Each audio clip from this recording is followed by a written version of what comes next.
So that's the quick analysis about numerical columns and how they are related to each other. Now let's move on with categorical columns.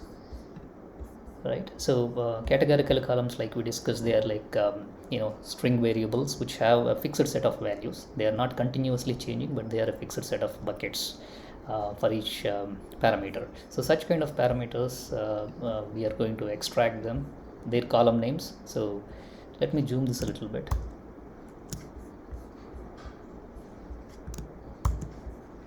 Yeah, so I think this particular statement, which is actually selecting only data types of object columns, right, from this data frame, and we are getting the columns property and then the values, which will give us the category column names.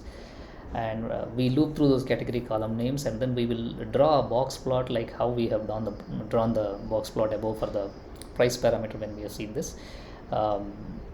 This is actually, we are now drawing it with this particular column. Since we are looping through it, for each column we are going to draw a box plot, but each column on the price, right? On the y-axis will have price, on the x-axis will have different category values of that particular column, right? So essentially what we want to see is for each column value for that category, how the price is varying, right? So that's what we want to capture. So if you just run this,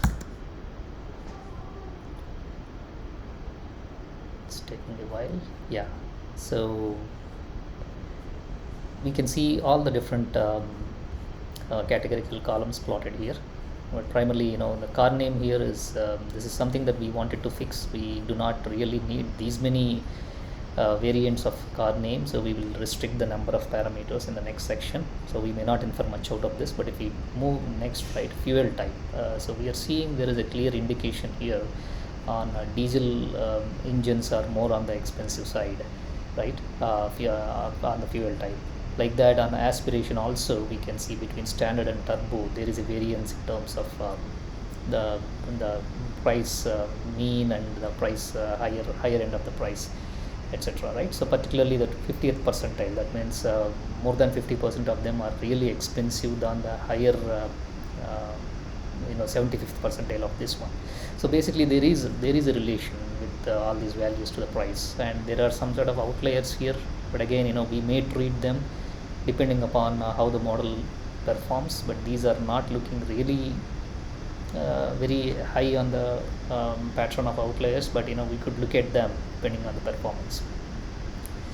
And the door number, 2 doors and 4 door cars, there is some variance, but if you look at the 50% and even the 70th percentile, or majority of the values, they are all fitting in line. So this parameter may not really explain a strong relationship with the price variable, right? So when it comes to a decision down the line, we could drop this one.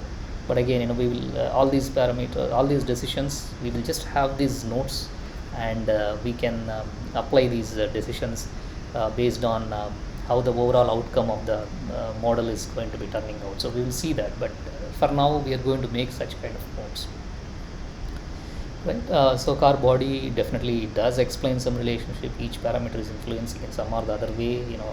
Like convertible is on the expensive side. Even hard top has got some higher end cars as well, right?